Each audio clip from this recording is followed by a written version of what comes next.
많은 분들이 믿음을 종교적인 어떤 행위를 실천하는 것으로 생각합니다. 그래서 성경을 읽고 기도하고 금식하고 또 예배에 참석하면 믿음이 좋다고 말합니다. 그러나 성경은 종교적 행위를 실천하는 것을 믿음이라고 하지 않습니다. 헬라어로 믿음은 피스티스라는 단어를 쓰고 있는데요. 피스티스는 믿음이라고 하는 의미와 함께 신실이라는 뜻도 있습니다. 우리말에는 믿음과 신실이 서로 구분되어 사용되지만 헬라어에서는 이 둘을 구분하지 않습니다. 따라서 이 피스티스의 동사형 피스티오는 믿는다와 함께 신실하다라는 의미를 담고 있는 것입니다. 믿음이 있으면 그 삶이 신실합니다. 믿음이 있으면 반드시 그 삶이 신실함으로 나타난다는 것입니다. 성경이 종교적 행위를 실천하는 것을 믿음이라고 하지 않는 이유가 바로 이것입니다. 성경을 읽고 기도하고 예배에 참석하는 종교적 행위를 잘 할지라도 그것이 주님이 인정하는 신실한 삶으로 연결되지 않는다면 과연 그것을 좋은 믿음이라고 할 수 있을까요? 성경을 읽고 기도하고 예배에 참여하는 종교적 행위는 우리에게 예수 그리스도와 그분의 삶을 들여다보는 기회를 제공합니다. 그러나 그분이 누구시고 그분이 어떤 삶을 사셨는지 알고 믿는 것만으로 믿음이 좋아지는 것은 아닙니다. 믿음은 믿음의 대상에 대한 반응이 요구됩니다. 우리 믿음의 대상이 누구십니까? 예수 그리스도입니다. 예수님을 구주로 고백한다면, 즉 예수님을 믿는다는 것은 예수님의 말씀과 그분의 삶을 통해 배우고 알게 된 것을 내 삶으로 이루어 가겠다는 것을 의미합니다. 여러분, 우리는 어떤 사람의 믿음이 좋은지 나쁜지 금방 압니다. 믿음은 그 사람의 말과 행위를 통해 나타나기 때문입니다. 어떤 사람이 예수님에 대해 많은 것을 알고 있어요. 성경에 대해서 척척 박사입니다. 심지어 열심히 전도도 하고 기도도 오래 합니다. 40일 금식도 했대요. 그럴지라도 그의 삶이 신실하지 않다면 우리는 그 사람을 믿음이 좋다고 말하지 않을 것입니다. 마찬가지로 다른 사람도 우리의 믿음을 금방 알 수 있습니다. 우리의 믿음은 우리의 삶과 밀접하게 연결되어 있기 때문입니다. 우리의 믿음은 우리의 입술보다 우리가 남긴 발자국으로 더욱 명확해집니다. 도리어 입술로는 예수님에 대해서 많은 말을 하는데 그의 삶을 들여다보면 신실함이 보이지 않는다.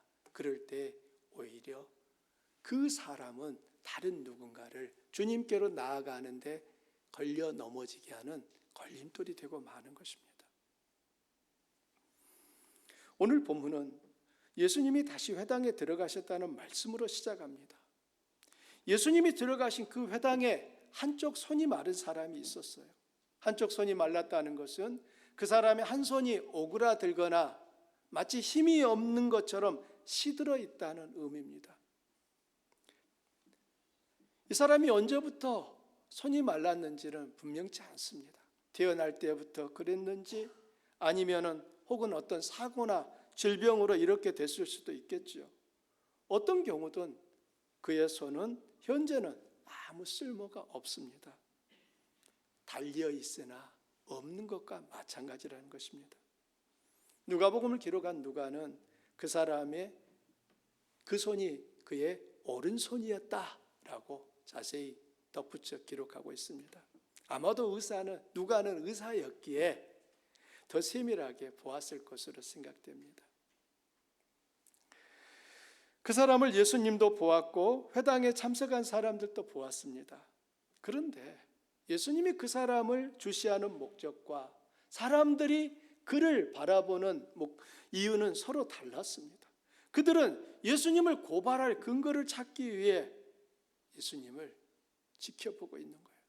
예수님이 그 사람을 고치기만 하면 당장 안식일을 위반했다고 고발하겠다는 그런 의도가 있었습니다. 여기서 이 사람들은 누굽니까? 바리새인들입니다. 바리새인들이 누굽니까? 성경을 잘 안다고 하는 사람들, 성경을 가르치는 사람들, 성경을 해석하는 사람들입니다. 그들은 예수님께서 가시는 곳이면 어디든 따라다녔어요. 마치 겉모습만 보면 제자와 똑같았는데 그들의 중심은 달랐습니다.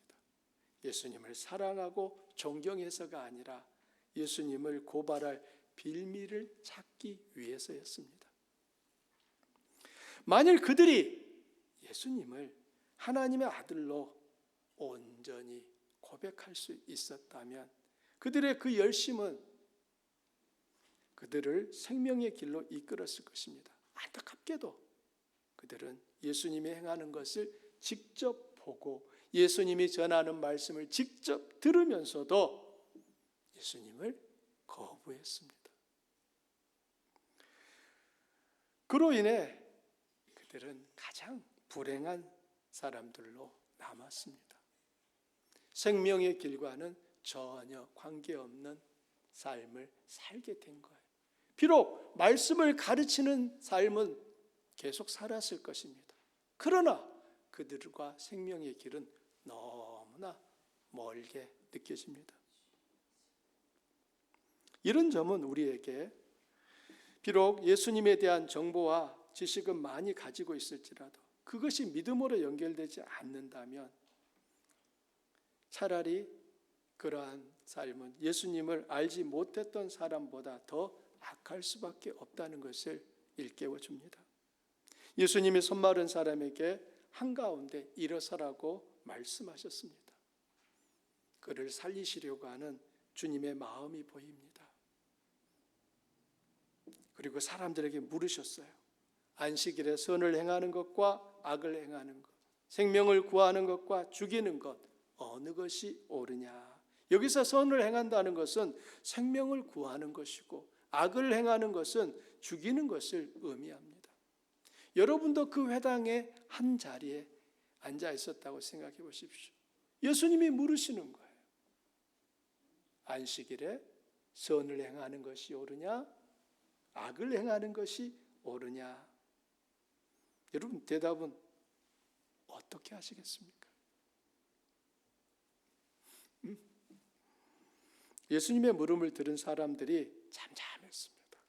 그 순간 회당 안이 조용해진 거예요. 아무 대답도 하지 않았습니다. 여기에 쓰인 이 잠잠했다라고 하는 이 헬라어 동사는 미완료 시제로 쓰여 있습니다.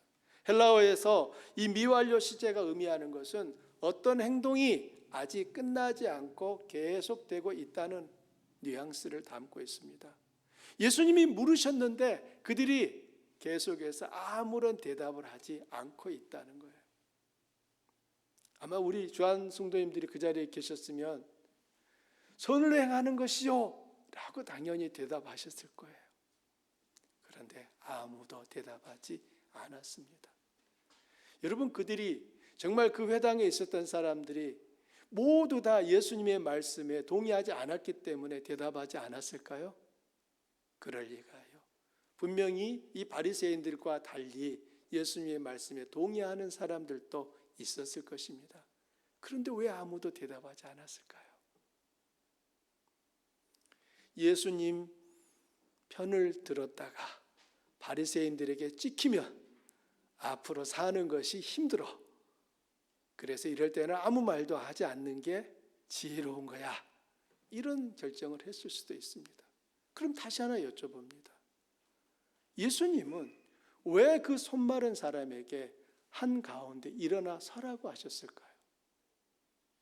예수님께서 그날 회당에서의 모임이 끝나고 그를 가만히 불러서 여보게 이리 오시오. 그리고 그의 마른 손을 고쳐주실 수도 있지 않았을까요? 그런데 왜 예수님은 굳이 모든 사람이 보고 있는 가운데 잘 볼 수 있는 그 한가운데 일어나 서라고 했습니까? 앉아있는 것도 아니고 일어나 섰잖아요. 회당의 구조는 여러분 앉아있는 구조입니다. 가보면은 이런 의자가 놓여 있지는 않아요. 옛날식으로 되어 있기 때문에 약간 이 계단식으로 해서 이렇게 둥그렇게 있습니다. 그래서 그날 말씀을 전하는 사람이 앞쪽에 있고 다른 사람들은 마치 이렇게 계단처럼 생겨 있는 곳에 앉아 있는 것처럼 삥 둘러서 그를 볼 수 있는 구조입니다. 일어섰다라고 하는 것은 단번에 사람들의 눈에 잘 띌 수 있는 겁니다. 지금 이 사람에게 있어서 제일 감추고 싶은 거, 숨기고 싶은 게 무엇입니까? 이 불편한 오른손인 거예요. 그런데 예수님은 일어나라는 거예요. 우리는 내 부끄러움을 감추고 싶어하는 마음이 있습니다. 이 마음은 우리의 인류의 조상이었던 아담과 하와 역시 마찬가지였습니다. 그들이 선악을 알게 하는 나무 열매를 따먹었을 때 맨 먼저 했던 일은 무엇입니까? 나무 그늘에 숨는 일이었습니다. 하나님이 물어보시죠. 왜 숨었니? 우리가 벌거벗었으므로 부끄러워 숨었나이다 라고 대답합니다. 맞습니다. 우리 본성 안에 허물어질 만한 거, 남에게 보여주고 싶지 않은 것들은 감추려고 하는 마음이 있습니다. 그런데 하나님께서 하시는 일을 볼 때는 항상 그 감추고 싶었던 것을 들추어 내십니다. 드러내라고 하십니다. 나만에게 요단강에 7번 내려가서 씻으면 깨끗이 나을 거다라고 했습니다. 여러분, 나아만이 갑옷을 입고 그대로 물속에 내려갔을까요? 물속에 들어가려면 나아만 역시 자기를 포장하고 있는 그 갑옷을, 번쩍번쩍 빛나는 그 갑옷을 벗어야 되는 것입니다. 나아만이 엘리사 선지자를 만나러 왔을 때 그가 어떤 모습으로 왔는지 기억나십니까? 그는 말을 타고 왔습니다. 말 위에 갑옷을 입고 아람 나라의 제2인자의 그 모습으로 온 거예요. 그러나 정작 그의 본 모습은 한센병 환자였잖아요. 나병 환자였단 말이에요. 그 역시 선지자 앞에 올 때 감추고 싶었던 거예요. 그런데 하나님은 뭐라고 하십니까? 너의 그 수치를 드러내라 라고 하시는 거예요. 왜냐하면 드러낼 때 비로소 치유가 일어나기 때문입니다. 여러분 한번 상상해 보십시오. 나아만이 나 절대로 죽어도 옷 벗을 수 없어. 나 이 옷 못 벗어 라고 했으면 어떻게 되었을까요? 회당에 있는 이 손마른 사람이 예수님이 일어나 가운데 서라라고 했을 때 예수님 그것만은 제가 따르기 어렵습니다 하면서 더 숨기거나 아니면 그 자리에서 회당 밖으로 뛰쳐나갔다면 여러분 어떻게 됐을까요? 우리 편에서 보면 불편합니다. 가운데 일어나 서라. 불편한 거예요. 내 수치가 모든 사람 앞에 드러나는 것 같기 때문에 불편합니다. 그런데 하나님은 괜찮다라고 말씀하시는 거예요. 마르다와 마리아의 오빠였던 나사로가 죽었습니다. 무덤에 장사한 지 4일이 됐습니다. 예수님이 오셨어요. 무덤 문을 옮겨 놓으라 할 때 마르다가 뭐라고 말합니까? 주여, 죽은 지 나흘이 되어서 벌써 냄새가 납니다. 그것은 무덤 밖에서도 느낄 수 있는 죽음의 냄새였어요. 그런데 예수님 뭐라고 하십니까? 무덤 문을 옮기라라고 합니다. 무덤 문을 옮겼을 때 여러분 그 무덤 앞에 있던 사람들이 느꼈을 것은 어떤 것일까요? 그동안 그 무덤을 막고 있었던 돌문이 옮겨졌으니 그 안에 가득 차 있던 그 썩은 죽음의 냄새가 순간 확 풍겨 나오지 않았겠습니까? 조금 더 우리들이 이 이해를 돕기 위하여 좁은 방 안에서 누군가가 방귀를 뀌었습니다. 여러분 알 수 있습니까? 없습니까? 누가 꼈는지 알 수 있습니까? 없습니까? 방귀 낀 놈이 성낸다고 하니까 제일 크게 부인하는 사람이 꼈을 가능성이 높죠. 그런데 보십시오. 그 방귀 냄새, 그 작은 냄새도 우리는 다 느낄 수 있는데 나사로의 무덤 문을 열었을 때 그 안에 차고 있던 그 가득 찬 썩은 냄새가 순간 밖으로 확 풍겨 나왔을 때 여러분 사람들 다 코를 잡지 않았을까요? 예수는 왜 이렇게 하라고 하십니까? 솔직히 말씀드리면 다 이해하기 어렵다는 것입니다. 그러나 주님께서 하시는 그 일을 통하여 우리가 알 수 있는 것은 이 과정이 필요하다는 것입니다. 하나님이 불필요한 것을 우리에게 하라고 하시는 분이 아니거든요. 내가 생각할 때는 이건 필요 없는 거예요. 이렇게 하기보다 저렇게 하시는 게 더 나을 것 같아요. 그런데도 하나님이 그렇게 하라고 하시면 여러분 거기에 우리는 어떻게 반응해야 될까요? 순종할 수도 있고 불순종할 수 있습니다. 순종할 때는 어떤 마음? 주님의 말씀이 내 생각보다 옳습니다. 순종하지 않거나 순종하기 어려울 때는요, 내 생각이 더 옳습니다입니다. 여러분 실로암 연못을 기억하실 것입니다. 실로암 연못은 일반 이 사람들이 지나다니는 거리 이 도로보다 더 훨씬 깊은 약 한 30m 아래로 내려가야 물을 뜰 수 있는 못입니다. 그런데 거기에 지금 앞을 보지 못하는 시각장애인에게 예수님께서는 진흙을 발라주시면서 뭐라고 하셨습니까? 실로암 못에 가서 씻어라. 여러분 이 시각장애인이 내릴 수 있는 결정은 경우의 수는 몇 가지입니까? 결정의 경우의 수. 네 하고 갈 수 있겠죠. 아니요 하고 안 갈 수 있겠죠. 세 번째는 그냥 그 자리에 주저앉아 있을 수도 있을 거예요. 최소 세 가지의 경우의 수는 생각할 수 있어요. 그런데 예수님은 왜 이때도 그 앞을 보지 못하는 사람에게 평지를 걸어가는 것도 쉽지 않은 그에게 평지보다 더 아래로 30m 이상 내려가야 되는 그 어려운 길, 그 30m는 일반 길이 아니라 계단으로 이렇게 되어 있는 그 길을 이 시각장애인에게 내려가라고 하면은 마치 그에게는 정상인이 에베레스트 산을 올라가는 것처럼 힘든 일 아니겠습니까? 왜 그런 요구를 하시냐고요. 우린 다 알지 못합니다. 그러나 우리가 아는 한 가지는 그의 눈이 언제 떠졌습니까? 실로암 연못 물로 씻었을 때 떠진 거예요.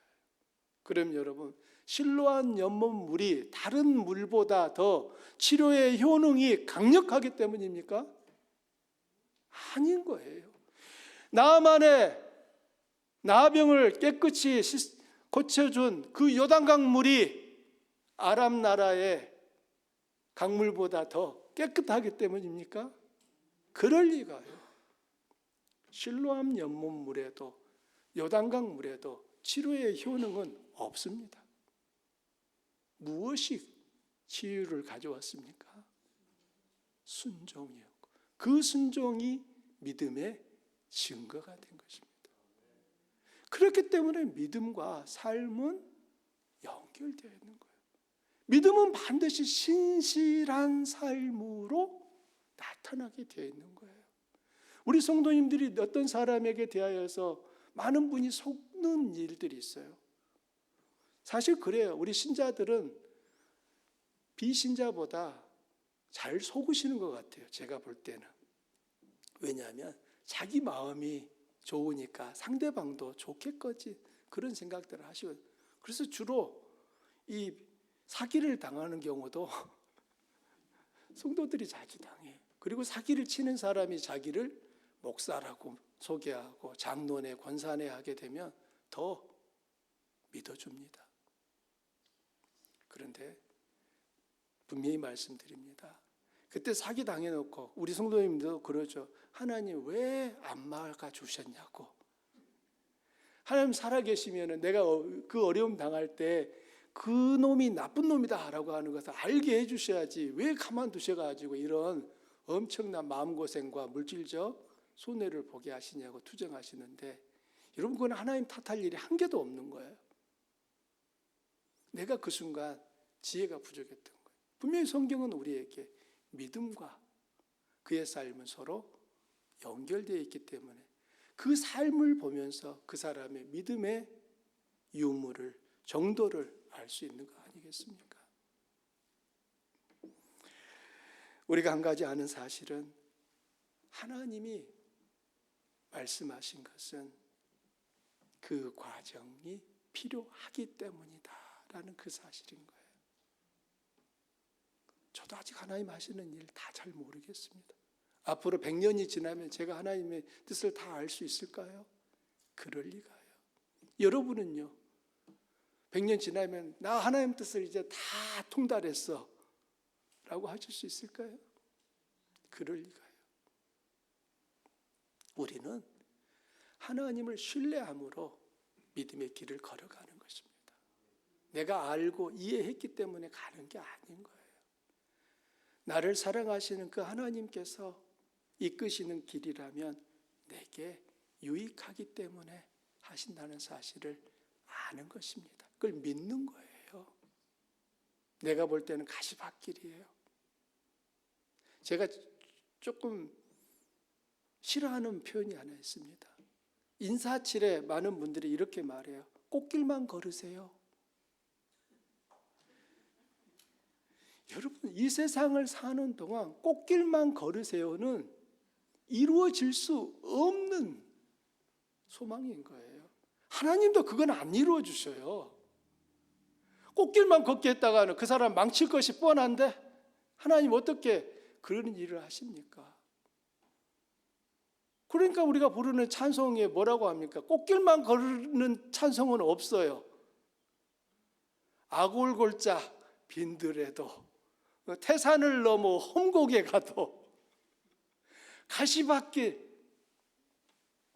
백합화. 우리가 믿음의 눈으로 성경을 들여다보게 되면 성경은 우리에게 꽃길만을 약속한 적이 한 번도 없어요. 그것은 사탄의 사탕 발림이지 결국 하나님께서 약속하신 게 아니에요. 그런데 우리는 어떤 소리를 듣고 싶어 해요? 당신 앞에 가시밭길이 많을 것입니다. 이 말을 듣기를 원하십니까? 아니면 당신 앞에 꽃길만 있을 것입니다. 여러분 솔직하게 대답해 보세요. 어느 걸 원하시죠? 꽃길만. 그런데 그게 실제 삶 가운데 그렇게 이루어지더냐 그 말입니다. 안 이루어져요. 그러니까 그것은 잘못된 기도인 거고 잘못된 소원인 거예요. 우리가 기도해야 될 것은 가시밭 또는 정말 돌밭을 갈지라도 주님 저와 함께 해주시고 제가 주님을 의지하여 그 길을 가겠습니다. 그 힘을 믿음을 주십시오가 오히려 하나님 우리에게 기뻐하시는 기도가 아니겠습니까? 회당 안에 있는 사람들이 예수님의 질문을 받고도 아무런 반응을 보이지 않자 예수님은 그들의 모습을 보시며 깊이 탄식하고 분노하셨습니다. 자, 5절을 함께 읽어봅니다. 그들의 마음이 완악함을 탄식하사 노하심으로 그들을 둘러보시고 그 사람에게 이르시되 내 손을 내밀라 하시니 내밀매 그 손이 회복되었더라. 이 마음이 완악한 뿌리에는 언제나 교만이 있습니다. 완악함의 대명사 하면 누가 떠오르냐면 애굽의 바로가 떠오릅니다. 그는 모세를 통해 하나님의 재앙이 나타날 때마다 이스라엘 백성을 보내겠다고 약속합니다. 그렇지만 그러다가도 재앙이 멈추면 다시 마음이 완악해져서 이스라엘 백성을 보내지 않았습니다. 결국 이 바로의 완악함은 비참한 말로를 맞이합니다. 애굽 땅에 있는 모든 장자가 죽음을 맞이하게 되고 짐승의 첫 번째 새끼가 죽임을 당하게 됩니다. 바로의 아들뿐만 아니라 애굽에 있는 모든 가정이 첫 아들을 잃었습니다. 바로의 완악함이 가져온 결과지요. 완악한 마음이 위험한 이유는 하나님을 멀리하도록 하기 때문입니다. 완악한 마음은 종의 마음과 정반대되는 마음입니다. 나는 맞고 너는 틀렸다는 마음이고 내가 네 말을 따를 이유가 없다는 선언입니다. 그러나 성경은 늘 우리에게 경고하지요. 교만은 패망의 선봉이요 넘어짐의 길잡이다. 바리새인들은 스스로 율법을 잘 지키고 있다고 자부했습니다. 율법은 안식일에는 일하는 것을 금하고 있습니다. 맞습니다. 따라서 그들은 생명이 위급한 사람이 아니면 안식일에 병 고치는 것을 허락하지 않았어요. 그들은 예수님이 안식일에 손 마른 사람을 고치는 것은 안식일을 위반하는 것이라고 주장했어요. 예수님에게 안식일이 아닌 다른 날에 고치라고 요구했고, 손 마른 사람에게는 병 고침 받기 위해 안식일 말고 내일 찾아오라고 말하는 것입니다. 그런데 그들은 안식일이라도 만일 양 한 마리가 구덩이에 빠졌으면 끌어내었습니다. 자기 양 한 마리가 안식일이라도 구덩이에 빠져 있으면 그 양을 다음 날 가서 끌어낸 게 아니라 그날 끌어냈단 말이에요.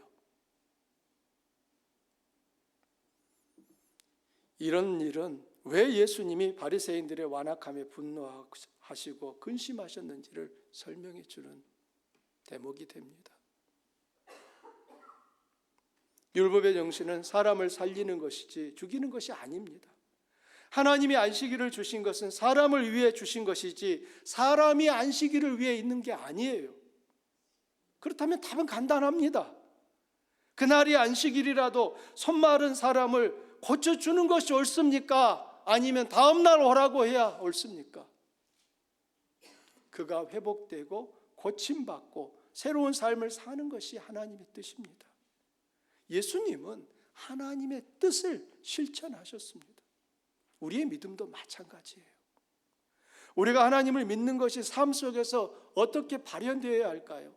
율법을 문자적으로 지키려는 것보다 율법의 정신, 즉 근본을 이해하고 실천하는 것이 참으로 율법을 지키는 것입니다. 여러분의 믿음은 어떻게 나타나고 있습니까? 그 믿음이 여러분의 삶을 어디로 이끌고 있습니까? 건강한 믿음, 좋은 믿음은 날마다 자신의 변화로 이어집니다. 하나님 앞에서 자신을 살피고 자신의 삶을 하나님의 말씀 위에서 세워나가기 때문에 그 사람은 변화가 일어나는 것입니다. 내 경험, 내 지식, 내 고집, 내가 의지하는 것들을 내려놓고 주님의 뜻으로 채웁니다. 주님의 뜻은, 즉 율법의 정신은 한마디로 서로 사랑하라입니다. 예수님은 제자들에게 새 계명을 주노니 서로 사랑하라.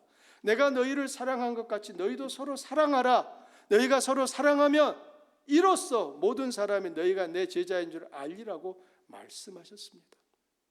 사도 바울은 이 사랑의 첫 번째를 오래 참는 것이라고 말합니다.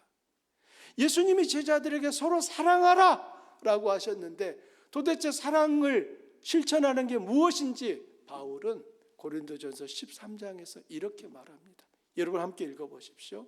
사랑은 오래 참고 사랑은 온유하며 시기하지 아니하며 사랑은 자랑하지 아니하며 교만하지 아니하며 무례히 행하지 아니하며 자기의 유익을 구하지 아니하며 성내지 아니하며 악한 것을 생각하지 아니하며 불의를 기뻐하지 아니하며 진리와 함께 기뻐하고 모든 것을 참으며 모든 것을 믿으며 모든 것을 바라며 모든 것을 견디느니라.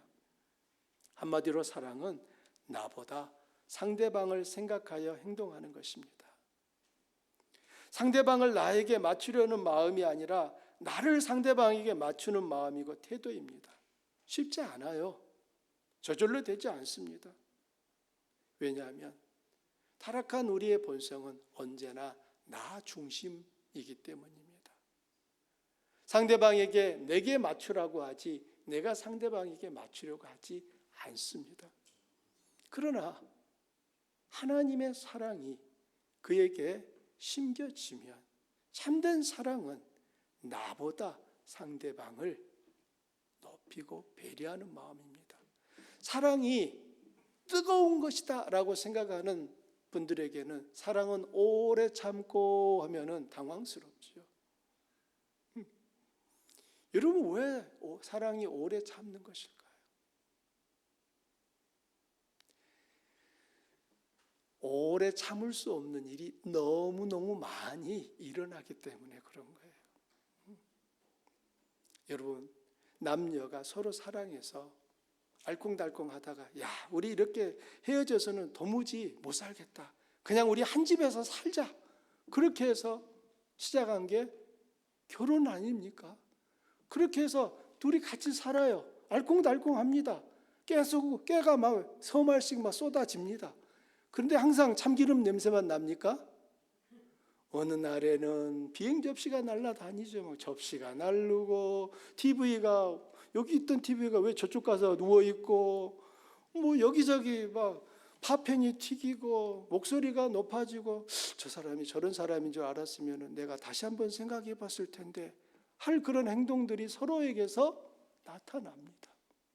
안 그렇습니까? 마치 저희 집에만 그런 일이 있는 것처럼 그렇게 보시는 표정인데요. 우리 다 알잖아요. 그래서 사랑은 오래 참고 라고 시작하는 거예요. 오래 참을 수 없는 일을 상대방이 내게 하거든요. 분노케 하는 일을. 그런데 그 분노를 인내하고 참아내는 것. 그게 사랑이라는 겁니다. 우리는 주님의 사랑을 아는 만큼 누군가를 사랑할 수 있습니다. 이건 정답입니다. 내가 누군가를 사랑할 수 있는 그 사랑의 정도는 내가 주님의 사랑을 경험하고 아는 정도와 비례하게 되어 있습니다. 사랑은 언제나 더 성숙한 사람이 덜 성숙한 사람보다 잘합니다. 바울을 통해 사랑이 무엇인지 말씀하신 하나님의 음성을 다시 들어보십시오. 사랑은 오래 참고, 사랑은 온유하며, 사랑은 시기하지 않으며, 사랑은 자랑하지 않으며, 사랑은 성내지 않으며, 사랑은 교만하지 않으며, 사랑은 무례히 행하지 않으며, 사랑은 자기 유익을 구하지 않습니다. 자, 이제 자기 채점을 해보겠습니다. 여러분, 이 가운데 나는 사랑을 하고 있네 라고 생각되는 게 몇 점 정도 됩니까? 하나당 1점씩 준다고 생각하면요. 5점 이상 되십니까? 다시 제가 읽어드릴게요. 사랑은 오래 참고, 사랑은 온유하며, 사랑은 시기하지 않으며, 사랑은 자랑하지 않으며, 사랑은 성내지 않으며, 사랑은 교만하지 않으며, 사랑은 무례히 행하지 않으며, 사랑은 자기 유익을 구하지 않습니다. 여러분 몇 점이세요? 3점 이하입니까?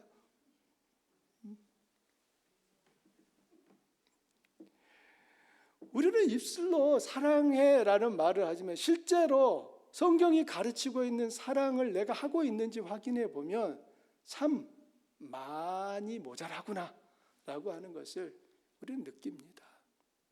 그렇다면 여러분, 나는 이렇게 하고 있구나 느끼고 그치지 마시고 우리를 세워가야 되지 않겠습니까? 예수님이 안식일에 손마른 사람을 고치신 것은 사랑이며 하나님의 말씀에 대한 순종이었습니다. 그런 예수님을 보며 바리새인들은 헤롯 왕과 함께 예수님을 죽일 계획을 의논합니다. 예수님이 안식일을 위반했다고 비난했던 그들이 안식일에 누군가를 죽일 음모를 꾸밉니다. 안식일을 위반한 이들은 예수님입니까? 바리새인입니까? 안식일을 지켜야 된다고 하는 그들이 안식일 날 예수님을 죽일 음모를 꾸미고 있습니다. 예수님의 소문은 유대와 예루살렘과 이두메와 요단강 건너편과 나라 밖에 두로와 시돈에까지 알려졌어요. 사람들이 그곳으로부터 몰려와 예수님께 나아왔습니다. 예수님은 그들에게 하나님의 말씀을 가르치고 병으로 고생하는 많은 사람을 고치셨습니다. 우리는 이러한 예수님을 통해 아버지 하나님의 마음을 볼 수 있습니다. 안식일 날 손 마른 사람 안 고쳐주시면 예수님 비난 받으실 일 없잖아요. 그러나 예수님은 그 비난을 기꺼이 받으시며 손 마른 사람의 삶을 회복시키십니다. 이게 바로 아버지 하나님의 진정한 마음이라는 것입니다. 우리는 예수님을 통해 하나님이 우리에게 어떤 마음을 가지실지, 또한 우리에게 무엇을 기대하시는지 알 수 있습니다. 예수님은 우리 신앙의 가장 완벽한 모델입니다. 신앙생활 어떻게 해야 됩니까? 예수님처럼 하면 됩니다. 그럼 이제 우리는 이렇게 대답하죠. 예수님이니까 그렇게 했지요. 아닙니다. 여러분, 예수님은 하나님 아들이셨지만 예수님은 사람의 아들이었습니다. 우리와 똑같은 사람이셨다 그 말이에요. 그렇기 때문에 예수님은 이 땅에 사셨던 예수님의 삶은 우리에게 어떻게 이 땅을 살아가는 우리가 하나님을 섬기고 따라야 하는지 보여주는 가장 완벽한 모델이 되십니다. 우리는 예수님을 보며 하나님 사랑하는 법을 알게 됩니다. 흥미로운 사실은 사람들은 아직 예수님이 정확히 누구신지 알지 못하는데 더러운 귀신들은 어느 때든지 예수님을 보면 그 앞에 엎드려 부르짖으며 말하길 당신은 하나님의 아들입니다 라고 고백했습니다. 여러분은 예수님을 누구라고 고백하십니까? 여러분에게도 예수님은 하나님의 아들이 맞습니까? 마가는 그의 복음서의 첫 구절을 하나님의 아들 예수 그리스도의 복음의 시작이다 라고 말하고 있습니다. 마가는 예수님이 하나님의 아들이라는 것을 말하는 거예요. 안식일 날 손 마른 사람을 고치시고 귀신을 쫓아내시며 병든 자를 고치시고 말씀을 가르치신 이 예수가 누구라는 거예요? 하나님의 아들이라는 거예요.